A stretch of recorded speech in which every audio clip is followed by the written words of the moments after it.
என்னடி மருமகளே, எப்படி இருக்க? நான் ஊருக்கு போனதுனால ஒரு ஃபோனு கூட பண்ணுறதில்ல. நான் சரி தாங்கிட்டு வரலாம், என் மாவு வீட்டுக்கு போகலான்னு போயிட்டு வந்தேன். யாருமே கண்டுக்கல. சரிதான். என்னையா, எப்படி இருக்க பெருமாளே? நல்லா இருக்கியா? ஐயோ அத்தை, அப்படிலாம் ஒன்றும் இல்லை. நான் உங்களுக்கு ஃபோன் பண்ணேன், நீங்கள் தான் ஃபோனே எடுக்கல. ஃபோன் எதோ சைலண்டில் போட்டிங்களோ இல்லை வேறு எங்கேயோ வச்சுட்டிங்களோ என்னவோ. நானும் 2-3 டைம் பண்ணி பார்த்தேன், நீங்கள் எடுக்கவே இல்லை. சரின்னு சொல்லி நானும் விட்டுட்டேன். நான் என்ன பண்ணட்டும்? அதுவும் இல்லாமல் அவங்க பேரை வேறு வந்துடலாம். அவனை கவனிக்கிறதுக்கு டைம் சரியாக இருந்துச்சு. அதனால தான் நீங்கள் எதுவும் தப்பாக எடுத்துக்காதீங்க. உங்களுக்கு பண்ணக்கூடாதுன்னெலாம் ஒன்றும் இல்லை. நான் ஃபோன் பண்ணப்போ நீங்கள் தான் எடுக்கல. ஆமாம்மா, நாராயணி சொன்னான். அன்னைக்கு கூட ஃபோன் பண்ணேன், அத்தை ஃபோனே எடுக்கலன்னு சொன்னான். நான் தங்கச்சிக்கிட்ட பேசினேன், நீ எப்படி இருக்க என்னன்னு கேட்டேன்னு. அவள் சொன்னாலே நம்ம தெரில. நான் அப்பப்போ ஃபோன் பண்ணி கேட்டுட்டு தான் இருந்தேன், எப்போ அனுப்பிச்சி வைக்கிற அப்படின்னு சொல்லிட்டு. இப்போ பார்த்தா திருப்புன்னு உன் மாப்பிள்ளை கூட்டிகிட்டு வந்து இறங்கியிருக்க. என்கிட்ட சொல்லியிருந்தா நானே வந்து கூட்டிகிட்டு வந்திருப்பேன்ல. எதுக்கு இப்போ தேவையில்லாமல் மாப்பிள்ளையெல்லாம் கூட்டிகிட்டு வந்துட்டு இருக்கிற? அவர் வந்து இங்கே விட்டுட்டு போகிறாரு இவ்வளோ தூரம், அங்கேருந்து இவ்வளோ தூரம் வரணும்ல. நான் சொல்லியிருந்தேனே ஒரு கார் அனுப்பிச்சி வச்சிருப்பேன், இல்லைன்னா நானே கூட வந்து கூட்டிகிட்டு வந்திருப்பேன். அது தேவையில்லாமல் அவருக்கு அழைச்சது. சரி, நீ எப்படி இருக்கிற? நல்லா இருக்கியா? உன் மாமா எப்படி இருக்கா? அதாவது என் தங்கச்சி நல்லா இருக்காளா? என்ன பண்றா? அவெல்லாம் நல்லா தாங்க இருக்கா. ஆமா, ஏன் நாராயணி, உன் அண்ணன் பொண்ணுங்களுக்கு நம்ம சக்தியும் சிவாவையும் பேசிட்டு இருந்தியே, என்னாச்சு? அவங்க என்ன சரின்னு சொல்லிட்டாங்களா கல்யாணம் பண்றதுக்கு? எதுவும் கல்யாண பேச்சு எதுவும் எடுத்தாங்களா? என்ன சொன்னாங்க? அது அத்தை, அவங்க அவங்க இது மா, அதெல்லாம் அவங்க பேசிட்டோமா. அவங்க வீட்டில எல்லாம் பிரச்சனை இல்லை. நம்ம பையனுக்கு தான் 2 வருஷம் போகட்டும் அப்படின்னு சொல்லி நான் தான் சொன்னேன். இப்போதானே சின்னவன் படிப்பு முடிக்கிறான். பெரியவன் இப்போதான் கம்பெனி ஸ்டார்ட் பண்ணி நல்லா ரன் பண்ணிட்டு இருக்கான். அதனால கொஞ்ச நாள் ஆகட்டும்னு அவன் தான் சொன்னான். நானும் சரின்னு சொல்லியிருப்பேன். ஒரு 2 வருஷம் போட்டுமே, அதுக்கப்புறம் பேசிக்கலான்ட்டு தான். என்னக்கு அவசரம்? அதனால தான்மா. இல்லடா பெருமாளே, இதெல்லாம் காலகாலத்துல பண்ணிடணும். பசங்க பெருசு பெருசா வளர்ந்துட்டாங்க. தோளுக்கு மேல வளர்ந்த பசங்க பார்த்துக்க, அது எடுத்துட்டு வந்து லவ் அது இதுன்னு வந்து நின்றுக்கூடாதுல்ல. அதனாலதான் ஒன்று சொந்தக்காரங்க சைட்லையோ இல்லை இவன் சொந்தக்காரங்க சைட்லையோ ஏதாவது ஒன்று நல்லபடியாக முடிச்சு விடலான்ட்டு தான். அதுவும் இல்லாமல் என் சொந்த பேத்தியே இருக்கா, அவளையே என் சக்திக்கு முடிக்கணும்னு தான் எனக்கு ஆசை. அதனால தான் பேசிட்டாலா என்னன்ட்டு கேட்டேன். அப்படி அவங்க ஏதோ சரி இப்படி கொடுத்து பேசலைன்னா நம்ம கவிதாவை பொண்ணு இருக்கால கிருஷ்ணா, அதான்டா கிருஷ்ணவி, என் பேரே வச்சிருக்கா பாரு. என் பொண்ணுக்கு அவ்வளோ பாசம், என் பேத்திக்கு என் பேரே வச்சுட்டா. அந்த மாதிரி நம்ம கிருஷ்ணாவையே நம்ம சக்திக்கு பேசி முடிச்சிடலாம். அதுதான் நான் யோசிக்கிறேன். நீங்க என்ன சொல்றீங்க? மா, நீ சொல்றதெல்லாம் சரிதாம்மா. அதுக்கு மாப்பிள்ளை ஒத்துக்கணுமே. மாப்பிள்ளை கோடீஸ்வரரு, நம்ம அந்த லெவலுக்கெல்லாம் பணக்காரங்க கிடையாது. அவருக்கு என்ன நினைக்கிறாரோ என்னவோன்னு தான் நானும் சரின்னு அமைதியாக விட்டுட்டேன். இந்த பேச்சை எடுக்கல. நம்ம நாராயணி அவங்க அண்ணன் பொண்ணுங்களை பார்க்குறேன்னு சொன்னா, அதனால நானும் சரின்னு ஒத்துக்கிட்டேன். வசதியில் நம்மளை விட குறைச்சலா இருந்தாலும் நம்ம நாராயணியோட அண்ணன் பொண்ணுங்க. 2 பொண்ணுங்களுக்கு 2 பசங்க சரியாயிரும். நம்ம 2 ஒரே இடத்துல இருந்து பொண்ணு எடுத்தா அவங்களும் ஒண்ணுக்கு ஒண்ணு அனுசரணையா இருந்துக்குவாங்கன்னு நான் நினைச்சுதான் சரின்னு சொன்னேன். கேட்டு பேசி முடிக்கலான்னு. ஆனா நீ என்னடனா நம்ம கிருஷ்ணாவை வந்து சக்திக்கு முடிக்க சொல்றியே. அவன் என்ன சொல்லுவான்னு எனக்கு தெரியல. எதுவாக இருந்தாலும் அவன் கிட்ட பேசணும். அது இல்லாம மெயினா உன் மாப்பிள்ளை அதுக்கு ஒத்துக்கணுமே. அவரு கோடீஸ்வரரு. பாரு, வந்தவரு வீட்டுக்குள்ள கூட வரல. வந்தாரு, உடனே கிளம்பி போயிட்டே இருக்காரு. நான் வேற விஷயமா வந்தேன்னு சொல்றாரு. உன்னை ட்ராப் பண்ணுங்கிறதுக்காக வரல அவரு. வேற ஏதோ வேலையா வந்திருக்காரு. அப்படியே உன்னையும் ட்ராப் பண்ணிட்டு போறாரு. அதுதான். அவரெல்லாம் நம்ம எப்படி யோசிக்கிறது எனக்கு ஒன்றும் புரியல. அவருக்கு சரினா எனக்கு எந்த பிரச்சனையும் இல்லைம்மா. நம்ம பசங்க சந்தோஷம் தான் என்னோட சந்தோஷம். பசங்களுக்கு ஓகேனா எனக்கும் ஓகேம்மா. என்னங்க நீங்க? என்னடி நாராயணி, சொல்ல வந்ததை வாயோட முழுங்குற. எதுவாக இருந்தாலும் பட்டுன்னு சொல்றீ. என்ன, உன் அண்ணன் பொண்ணுங்க 2 பொண்ணுங்களையும் ஒரே வீட்டா எடுத்துக்கலான்னு பாக்குறியாக்கும்? ஏன் ஒரு பொண்ணு எடுத்தா ஆகாதோ? 2 பொண்ணையும் கட்டிட்டு வரணுமா? இவன் என்னடானா ஒரே வீட்ல இருந்து கட்டினா நல்லா இருக்கும்ன்றான். அப்படிலாம் ஒன்றும் கிடையாது. ஒரு வீட்ல இருந்து கட்டினா என்ன, வெவ்வேறு வீட்ல இருந்து வந்தா என்ன? வாழ போறது பசங்க, அவங்களுக்கு பிடிச்சிருந்தா மட்டும் போதும். நான் உன் தங்கச்சி தாரி கவிதா கிட்ட பேசுறேன். அவதாம்மா இந்த விஷயத்த என்கிட்ட பேசிட்டு நீ சொல்லுமான்னு சொன்னா. அவ உறுதியா இருக்கா, அவ பொண்ணை வந்து இங்கதான் கல்யாணம் பண்ணி கொடுக்கணும்னு. நான் பேசிட்டு அவளை வர சொல்றேன், பேசிக்கலாம். எதுவாக இருந்தாலும் என் பேரன் நான் திருச்சி கூட தாண்ட மாட்டான். ஏன்னா அவ்வளோ செல்லம் எனக்கு. என் சக்தியை பத்தி எனக்கு நல்லா தெரியும். எதுவாக இருந்தாலும் பார்த்துக்கலாம். முதல்ல நான் கவிதா கிட்ட பேசுறேன், சரியா? என்னடி, என்ன நாராயணி, என்ன சொல்ற? ஐயோ என்னது இது, இவங்க வேற எப்படி சொல்றாங்களே. நம்ம 2 அண்ணன் பொண்ணுங்களையும் நம்ம பசங்களுக்கு கல்யாணம் பண்ணி வச்சா நல்லா இருக்கும்னு நினச்சா இவங்க அதுக்குள்ள அவங்க பொண்ணை கூட்டிட்டு வரேன்னு சொல்கிறாங்களே பேத்திய. அவள் ஆல்ரெடி திமிர் பிடிச்ச மாதிரி நடந்துக்குவா. அவளை போய் சக்தி கல்யாணம் பண்ணி வைக்கிறதா? ஐயோ, சரி நம்ம அண்ணன் பொண்ணுங்களும் இப்போதைக்கு அண்ணனும் வேணான்னு சொல்லிட்டாரு கல்யாணம். என்ன பண்ணுறதுன்னு தெரில. சரின்னு சொல்லிடுவோம் இப்போதைக்கு, வேறு வழி இல்லை. இல்லைன்னா இந்த அம்மா விடவே மாட்டாங்க கிருஷ்ணவி. என் அத்தைன்னு இருக்காங்களே அப்பா, என்னை போட்டு டார்ச்சர் பண்ணிடுவாங்க. அதுக்கு பேசாமல் ஒத்துக்கிற மாதிரி அமைதியாக இருக்க வேண்டியதான். என்ன பண்ணுறது? எப்படினாலும் கிருஷ்ணா சக்திக்கு பிடிச்சா மட்டும் தான் கல்யாணம் பண்ணுவாங்க. சக்தி எனக்கு தெரிஞ்சு பிடிக்கலன்னு தான் சொல்ல போகிறான். அதனால் இப்போதைக்கு நம்ம எதுவுமே பேசிக்க வேண்டாம், அமைதியாக சரின்னு மட்டும் சொல்லிடுவோம். என்னடி வாய்க்குள்ளே முடக்கிட்டு இருக்க? என்ன விஷயம்? அவகிட்ட பேசிட்டுமா? என்ன சொல்ற? என்ன இருந்தாலும் உன்கிட்ட ஒரு வார்த்தை கேட்கணும்ல, பெத்தவன் இருக்க. உன்கிட்ட கேட்கணும் தான் செய்யணும்லாம் இல்லை. கேட்காம கூட என்னால் முடிவெடுத்துட்டு என் இஷ்டத்துக்கு செய்ய முடியும். என்ன இருந்தாலும் நீ அந்த பசங்களை பெத்தவளாயிட்ட. என் பேராண்டிங்களோட அம்மாவானனால தான் உன்கிட்ட கேட்குறேன். சொல்லு, அவகிட்ட பேசிட்டுமா? சரிங்க, நீங்கள் பேசுங்க, எனக்கு எந்த பிரச்சனையும் இல்லை. சரியா பெருமாளே, அப்ப என்னன்னு நான் பேசிட்டு அவளை நாளைக்கே வர சொல்றேன். எதுவாக இருந்தாலும் நம்ம நேரில் பேசிக்கலாம். என்ன சொல்ற? நான் பேசிட்டு சொல்றேன். ஏய் கிருஷ்ணா, நில்றி, உன்கிட்ட ஒரு விஷயம் பேசணும். மா ஒழுங்காக நவுந்து போயிடு. நானே கோவத்தில் இருக்கேன். லேட் ஆகிடுச்சு வேறு, பார்ட்டிக்கு போயிட்டுருக்கேன். எதுவாக இருந்தாலும் வந்து பேசிக்கலாம். அப்புறமா பேசு, நான் இப்போ கிளம்பணும். அதெல்லாம் முடியாது, முக்கியமான விஷயம். இப்போ தான் உங்கள் பாட்டி ஃபோன் பண்ணாங்க. உன்னை வந்து கேட்குறாங்க சக்திக்கு. நீ என்ன சொல்கிற? அதனால தான் உன்கிட்ட ஃபஸ்ட்டு பேசிவிட்டு அப்பா கிட்ட பேசலான்ட்டு நான் வந்தேன். நீ சரின்னு சொல்லிட்டா அப்பா எதுவும் சொல்ல மாட்டார்.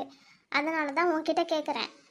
பாட்டி உனக்கு பிடிச்சிருக்குல்ல, பாட்டி என்ன சொன்னாலும் கேட்பல. அதான் நம்ம சக்தி இருக்கான்ல, என்னோட அண்ணன் பையன், அவனுக்கு தான் கேட்குறாங்க.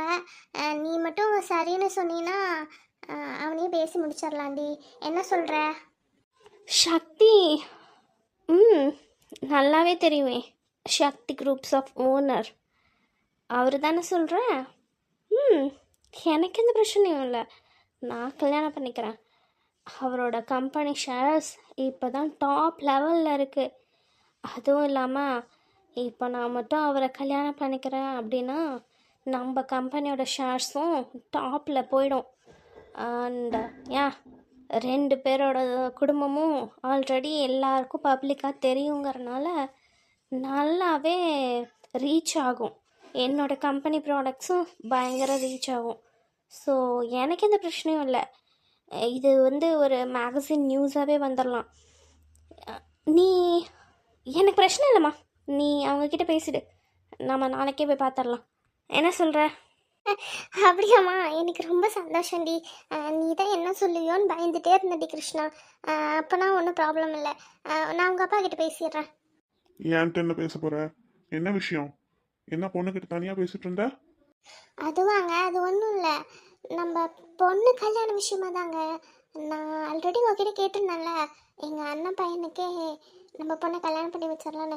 அவன் பெரிய பிஸ்னஸ் பண்ணுறாங்க, சென்னையில் பெரிய கம்பெனி கூட ரன் பண்ணிட்டு வந்துட்டுருக்கான். அதாங்க உங்ககிட்ட கேட்டேன், நீங்கள் தான் எதுவுமே பேசலை, அதான் பொண்ணுக்கிட்ட கேட்டேங்க. யார கேட்டு நீ பொண்ணுகிட்ட இந்த விஷயத்தை பத்தி பேசிட்டு இருக்க? நான் பேசாம இருக்கேன்னா அதுல ஒரு அர்த்தம் இருக்கு. எவ்வளவு பெரிய பிசினஸ் மேன்ஸ், கோடீஸ்வரங்க, 1000 கோடிக்கு அதிபதிங்கெல்லாம் என் பொண்ணு கேட்டுட்டு வந்துட்டு இருக்காங்க. எதனால நினைக்கிற? நான் சம்பாதிச்சு வச்சிருக்க அரசியல் வாழ்க்கை, செல்வாக்கு, இந்த பணம், இதுக்காக தான். புரியுதா? ஒரு பணத்தை வச்சு பெருக்கதான் பார்க்கணும். அதை விட்டுட்டு உங்க அண்ணன் வீடு அது இதுன்னு சொல்லிக்கிட்டு, அவங்களும் பணக்காரங்க தான், இல்லைன்னு சொல்லல. ஆனா அவங்கள கம்பேர் பண்ற நம்ம கூட கம்பேர் பண்ண முடியாது. புரியுதா உனக்கு?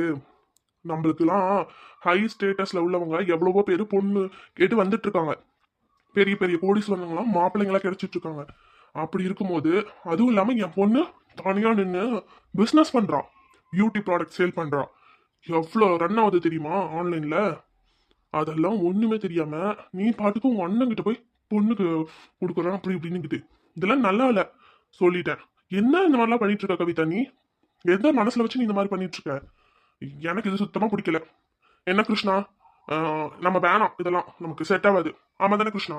அதுவும் என் பொண்ணோட ஸ்டேட்டஸ்க்குலாம் நான் பெரிய பெரிய பிசினஸ் மேன்ஸ், கோடீஸ்வரங்கள்லாம் பொண்ணு கேட்டு லைன்ல நின்றுட்டு இருக்காங்க. அவங்களுக்கு யாராவது ஒருத்தருக்கு தான் நான் கொடுப்பேன். தேவையில்லாம நீ இதெல்லாம் பேசாதீருமே. புரியுதா கவிதா உனக்கு? டாடி, என்ன பேசிட்டு இருக்கீங்க நீங்க? அம்மாவோட அண்ணன் பையங்கிறதுக்காக நான் ஒன்றும் சொல்லலை. எனக்கும் இந்த கல்யாணத்தில் இஷ்டம்தான். அதுவும் இல்லாமல் நீங்கள் என்ன கோடீஸ்வரங்கன்னு பேசிகிட்ருக்கீங்க. இதெல்லாம் என்ன சும்மாவா வந்துச்சு? அம்மா போட்டுட்டு வந்த 200 பவுன் நகையை வச்சு தானே இவ்வளோ நம்மலாம் ஆரம்பித்தோம். எனக்கு ஒன்றும் தெரியாமல்ல. நான் குழந்தையா இருக்கும்போது எல்லா விஷயமும் நடந்துருச்சு. இப்போ எனக்கு எதுவும் தெரியாதுன்னு நினைக்காதீங்க. அம்மா கொண்டு வந்துட்டு நகையை வச்சு தான் நீங்கள் எல்லா பிஸ்னஸும் ஆரம்பிச்சிங்க. ரியல் எஸ்டேட் பண்ணி இவ்வளோ பெரிய ஆள் ஆனீங்க, அரசியல்வாதியாகவும் ஆனீங்க. அதுக்காக நீங்கள் இந்த மாதிரிலாம் பேசணுன்னு அவசியம் இல்லை. அதுவும் இல்லாமல் எவ்வளோ பெரிய கோடீஸ்வரனாகவே இருந்தாலும் அவன் நாளைக்கு அவன் வீட்டுக்கு என்னை கூப்பிடுவான். புரியுதா உங்களுக்கு? யாரும் வீட்டோட மாப்பிள்ளையாக வரமாட்டாங்க. அதுவும் இல்லாமல் சொந்த அண்ணன் பையங்கிறனால அவங்க நம்ம வழிக்கு வருவாங்க. அதனால் நான் அவங்களே கல்யாணம் பண்ணிக்கிறேன். அதுவும் இல்லாமல் அவங்க ஒன்றும் சும்மா கிடையாது. அவங்க பையன் சக்தி பெரிய சக்தி குரூப்ஸ் ஆஃப் கம்பெனிஸ் நடத்திட்டுருக்கான். அந்த கம்பெனியோட ஷேர்ஸு இப்போது டாப் லெவலில் இருக்குது. அந்த ஷேர்ஸே விற்றாலே கோடி வரும். அந்த கம்பெனியில் ஒரு ஷேர் கிடைக்காதான்னு எவ்வளோ பேர் காசை வச்சுக்கிட்டு அலைஞ்சிட்ருக்காங்க. என் ஃப்ரெண்ட்ஸே 2-3 பேர் என்கிட்ட ரெக்கமெண்டேஷன் கேட்டாங்க. நான் தான் என்னால் முடியாதுன்னு சொல்லிட்டேன். ஸோ நான் இப்போது அவரை கல்யாணம் பண்ணிக்கிட்டேன்னா அதில் பாதி ஷேர்ஸ் என் பேருக்கு வரும். அந்த கம்பெனியும் நமக்கு சொந்தமாகும். எப்படினாலும் பணம் பெருக தான் போகுது. அது இப்படி வந்தால் தான் எனக்கு ஓகே. நான் போய் யாருக்கும் அடிமையாக இருக்க முடியாது. புரியுதா உங்களுக்கு? அவங்க நம்மளோட ஸ்டேட்டஸில் கம்மியாக இருந்தால் தான் நமக்கு, முக்கியமாக எனக்கு, நான் எல்லா டிசிஷனும் எடுக்க முடியும். நான் போய் யார் சொல்கிற டிசிஷனையும் கேட்டுட்ருக்க முடியாது. அதனால் எனக்கு இந்த மேரேஜ் ஓகே தான் டாடி. எனக்கு தெரியாது, நாளைக்கே நம்ம போய் அங்கே பேசி முடிக்கிறோம். புரியுதா உங்களுக்கு? கிருஷ்ணா, என்ன பேசிட்டு இருக்க நீ? அவனை போய் நம்மளை விட ஸ்டேட்டஸ்ல கம்மியா இருக்கிறாங்க, அவனை போய் கல்யாணம் பண்ணிக்கணும்னு ஆசைப்படுற? உனக்கு என்ன புத்தி எதுவும் குழம்பிடுச்சா? என்ன பேசணும்னு தெரிஞ்சுதான் பேசிட்டு இருக்கியா? அவன் நம்மளோட சொத்து மதிப்புல கால்வாசி கூட பெறாத கம்பெனியை வச்சு சுத்திட்டு இருக்கான். அதை போய் வாங்கிடணும்னு நினைச்சுக்கிட்டு பேசிட்டு இருக்க? நான் நம்மளை விட 10 மடங்கு, ஏன் 20 மடங்கு பெரிய பெரிய பணக்காரங்க நம்மளுக்கு பொண்ணு கேட்டு வந்துட்டு இருக்காங்க. அவங்கள பத்தி நான் பேசிட்டு இருந்தா நீ என்னடானா போய் அந்த கம்பெனி வச்சிருக்கிறான்ட்டு அவங்க கிட்ட போய் கல்யாணம் பண்ணிட்டு வாழ்றேன்னு சொல்லிட்டு இருக்க? நான் எல்லாத்தையும் யோசிச்சுதான் பேசுறேன். அரசியல்வாதி நான். நாளைக்கு கூடவா அரசியல் பண்ணவங்க எல்லாரும் கேட்பாங்கல்ல, என்ன அரசியல் பண்ணா இவ்வளோ கூடான கூடி சொத்து வச்சிருக்கான், போய் பொண்ணை இந்த இடத்துல கல்யாணம் பண்ணி கொடுத்துருக்கான்னு புரியுதா உனக்கு? என்னால வெளியே தலை காட்ட முடியுமா? நம்மளை விட ஸ்டேட்டஸ்ல கம்மியான இடத்துலலாம் என்னால கல்யாணம் பண்ணி கொடுக்க முடியாது. அது யாரை வேணா இருந்துட்டு போட்டோம், எனக்கு கவலை கிடையாது. அவங்க வீட்டுக்குள்ளேயே போறதுக்கு எனக்கு விருப்பம் இல்லாமலாம் போய் உங்க அம்மாவை, அதாவது என் அத்தைய வெளியவே இறக்கி விட்டுட்டு நான் அப்படியே வந்துட்டேன். அந்த வீட்டுக்குள்ளேயே போக விருப்பம் இல்லாம வந்த நானு எப்படி நான் அந்த வீட்டுல போய் என் பொண்ணை கல்யாணம் பண்ணி கொடுப்பேன்? என்ன நினைச்சு நீ இந்த மாதிரி பேசிட்டு இருக்க கிருஷ்ணா? உனக்கு எதுவும் தெரியாதா என்ன? நீ நான் சொல்ற மாப்பிள்ளைய தான் கல்யாணம் பண்ணிக்கணும், புரியுதா? அவனுங்கெல்லாம் 1000 கோடி 2000 கோடி சொத்து வச்சுட்டு பொண்ணு கேட்டுட்டு இருக்காங்க. நீ என்னடானா அந்த பிச்சைக்கார குடும்பத்துல போய் கல்யாணம் பண்ணிட்டு போறேன்னு சொல்லிட்டு இருக்க? இதெல்லாம் சரியா வராது. உனக்கு புரியல. இப்போதைக்கு கல்யாணம் பண்ணிக்கோ நான் சொல்ற மாப்பிள்ளைய. அப்புறமா டிவோர்ஸ் வாங்கிட்டு பாதி சொத்தை எழுதி வாங்கிட்டு வந்துரு. அப்புறம் என்ன, ஈஸியா உனக்கு சொத்து வந்துடும். அதுக்கப்புறம் உனக்கு பிடிச்ச வாழ்க்கை நீ அமைச்சுக்கோ. யார் கேட்க போறா?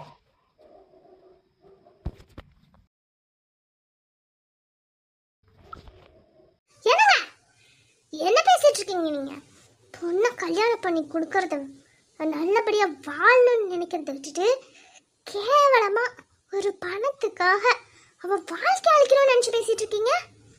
கல்யாணம் பண்ணி வைக்கிறேன், டிவோர்ஸ் வாங்கிட்டு வந்துடுன்னு சொல்லிட்டு இருக்கீங்க. அந்த கொன்றாவியான கேவலமான புத்தி என்னன்னு சொல்றது? இவ்வளோ நாள் வெளியே அரசியல் பண்ணி இப்ப வீட்டுக்குள்ளேயும் பண்ண ஆரம்பிச்சிட்டிங்களா? எனக்கு புரியல. எதுக்கு கல்யாணம் பண்ணி கொடுக்கறது? பொண்ணை சம்பாதிக்கிறதுக்காகவா? சொல்லுங்க, சம்பாதிக்கிறதுக்காகவா? அப்படிதான் என்ன நீங்க நினைச்சு கல்யாணம் பண்ணிட்டு வந்தீங்களோ? ஓ, அப்படியே தான் இருக்கும். நாங்கள் 200 பவுன் நகை போடுறோம், ரொக்கமாக பணம் கொடுக்குறாங்கன்னு சொல்லி தானே கல்யாணம் பண்ணிக்கிட்டு வந்தீங்க. உங்கள் மென்டாலிட்டி எப்படி இருக்கும்? அப்படி தான் இருக்கும். என் பொண்ணு வாழ்க்கையும் அழிச்சிடாதீங்க தயவு செஞ்சு. எங்கள் அண்ணன் பையனை நான் கல்யாணம் பண்ணி வைப்பேன். நீங்கள் என்ன நினைக்கிறீங்களோ பண்ணிக்கோங்க. என் பொண்ணுக்கு அதில் விருப்பம், நான் பண்ணி வைக்கிறேன். அவங்க 2 பேரும் சந்தோஷமாக வாழட்டும். வாழ விடுங்க அவளையாச்சும். கேவலமாக பணம்னு ஓடி அவள் வாழ்க்கையை அழிச்சிடாதீங்க. புரியுதா உங்களுக்கு? பொண்ணு இனிமே தேவையில்லாமல் இந்த மாதிரிலாம் பேசிட்டு இருந்தீங்க, மரியாதை கட்டு போயிடுவாமா. வீட்டில் அரசியல் பண்ணுற வேலை இனிமேல் நிறுத்திக்கோங்க. வெளியே அரசியல் பண்ணீங்க, நானும் பொறுமையாக இருந்தேன். என் பொண்ணோட வாழ்க்கையில் இனிமேல் விளையாடணும்னு நினச்சிங்க, இல்லை இந்த மாதிரிலாம் பேசணும் பண்ணணும் செய்யணும்னு நினச்சிங்கனாலும் நான் இனிமேல் சும்மா இருக்க மாட்டேன். அவ்வளோதான் உங்களுக்கு மரியாதை, சொல்லிட்டேன். டாடி, அம்மா சொல்கிறதுக்கு தான் கரெக்டு. நான் அவரே கல்யாணம் பண்ணிக்கிறேன். நீங்கள் என்ன வேணால் சொல்லலாம், 1000 சொல்லலாம். அவங்கள கல்யாணம் பண்ணிக்கோ, இவங்கள கல்யாணம் பண்ணிக்கோன்னு. கல்யாணம் பண்ணிக்கிறது ஒன்றும் பெரிய விஷயம் இல்லை, யாரை வேணால் கல்யாணம் பண்ணிக்கலாம் தான். ஆனால் லைஃப் போச்சுன்னா வருமா டாடி? சொல்லுங்கள். உங்களுக்கு என்ன ஈஸியாக சொல்லிட்டீங்க, கல்யாணம் பண்ணிவிட்டு டிவோர்ஸ் வாங்கிடுவான்னு சொல்லி. அப்படி எவ்வளவோ பேர் என் ஃப்ரெண்ட்ஸ் கூட டிவோர்ஸஸ் இருக்காங்க, சந்தோஷமாக தான் இருக்காங்க, இல்லைன்னுலாம் சொல்ல. ஆனால் அவங்க பர்சனலாக எவ்வளோ வழி அனுபவிச்சிருக்காங்கன்னு அவங்களுக்கு மட்டும் தான் தெரியும். நீங்கள் பாட்டுக்கு ஈஸியாக சொல்கிறீங்க, கல்யாணம் பண்ணிவிட்டு டிவோர்ஸ் வாங்கிட்டு பணத்தை வாங்கிட்டு வான்னு. நான் என்ன தப்பான தொழிலுக்கா போகிறேன்? நீங்கள் சொல்கிறதெல்லாம் அதுக்கு தான் டாடி பொருத்தமாக இருக்கும். நான் ஒன்றும் அவ்வளோ கேவலமான பொண்ணு கிடையாது, புரியுதா உங்களுக்கு? எனக்கும் பணம் முக்கியம்தான், இல்லைன்னு சொல்ல மாட்டேன். ஆனால் அதுக்காக அவ்வளோ தரம் தாழ்ந்து போயிட மாட்டேன் டாடி. நான் அம்மாவோட அண்ணன் பையனையும் கல்யாணம் பண்ணிக்கிறேன். நாளைக்கு போய் பொண்ணு பார்க்க போகிறோம், மாப்பிள்ளை பார்க்க போகிறோம். நீங்கள் வரீங்க, வந்து தான் ஆகணும். புரியுதா டாடி உங்களுக்கு? சரி கிருஷ்ணா, நீ சொல்றாங்கிறதுக்கு ஒரே காரணத்துக்காக வரேன். மற்றபடி எனக்கு சுத்தமாக இந்த கல்யாணத்தில் விருப்பம் இல்லை. நீ ஆசைப்படுறாங்கிறதுனால வரேன். வாங்கண்ணே, வா கவிதா. வாமா கிருஷ்ணா, நல்லா இருக்கீங்களா? வராதவங்க வந்திருக்கீங்க. என்ன குடிக்கிறீங்க? காஃபி, டீ, ஜூஸ் என்ன குடிக்கிறீங்கன்னு சொல்லுங்கள், எடுத்துகிட்டு வரேன். நீங்கள் என்ன குடிப்பீங்கன்னு தெரியல, அதனால தான். திருப்புன்னு வந்தீங்களா? அதான் எதுவும் ப்ரிப்பேர் பண்ண முடியலம்மா, தப்பாக எடுத்துக்காதீங்க. நான் போய் ஜூஸ் எடுத்துகிட்டு வரேன். ஐயோ அண்ணி, அதெல்லாம் எதுவும் வேணாம். இப்போ தான் வீட்டில் எல்லாமே குடிச்சிட்டு தான் வந்தோம். எங்களுக்கு எதுவும் பசிக்கல, எதுவும் வேணாம். நாங்கள் தானே சொல்லாமல் கொள்ளாமல் வந்தோம். நீங்கள் எப்படி ப்ரிப்பேர் பண்ண முடியும்? அதுவும் நாங்கள் வந்தே பல வருஷம் ஆயிருக்குல்ல, இந்த வீட்டுக்கு வரதே இல்லை. உங்ககிட்ட ஒரு முக்கியமான விஷயம் பேசணுன்னு தான் வந்தோம், அண்ணாக்கிட்டேயும் உங்ககிட்டேயும். நம்ம சக்திக்கு கிருஷ்ணாவை கல்யாணம் பண்ணி வைக்கிற விஷயமா பேசலான்னு வந்தோம்.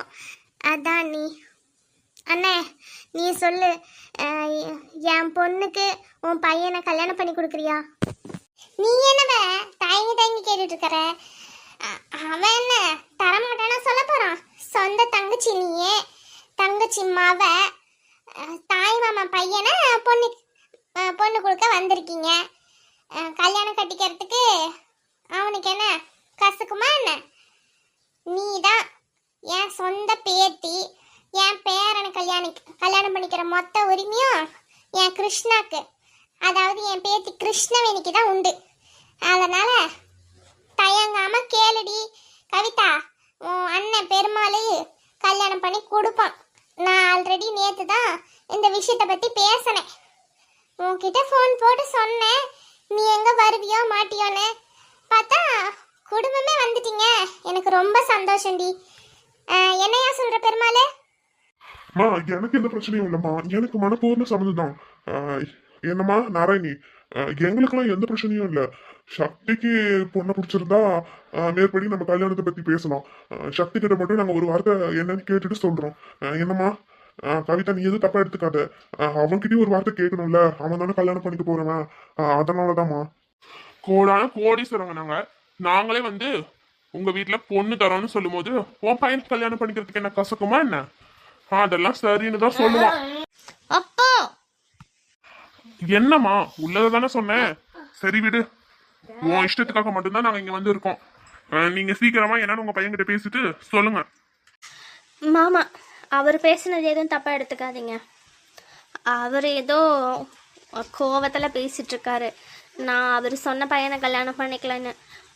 எனக்கு சக்தியை கல்யாணம் பண்ணிக்கிறதுல விருப்பம்தான். நீங்கள் அவர்கிட்ட என்னன்னு பேசிட்டு எங்களுக்கு பதிலை சொல்லுங்கள். நாங்கள் வரோம். அதே நடி, அவன் என்ன கேட்கறது, அவன்லாம் சரின்னு தான் சொல்லுவான். என் பேத்தி தங்க மாட்டோம் எவ்வளோ அழகா பொறுமையா சொல்றா. அதுவும் வாய் நிறைய மாமான்னு கூப்பிடுற. இத்தனை வருஷமா இங்க வரவே இல்லை, இனிமேலாச்சும் இங்கே வந்து வாக்கப்பட போற. அவனுக்கு என்ன கஷ்டமாவா இருக்க போகுது? அதெல்லாம் கண்டிப்பா சரின்னு தான் சொல்லுவான். ரொம்ப வருஷமா சேராமையே இருந்த குடும்பம் இப்ப சேர போகுது, அதுவும் ஒன்னா. அதனால கண்டிப்பா என் பேரன் சரின்னு தான் சொல்லுவான். நாங்க ஒரு நல்ல செய்தியோட வீட்டுக்கு வரோம் பொண்ணு பார்க்கறதுக்கு. மாப்பிள்ள, ஏதாவது மனசுல வருத்தம் இருந்தா எங்களை மன்னிச்சிருங்க. நாங்க சக்தி கிட்ட பேசிட்டு நாங்க என்னன்னு சொல்றோம்.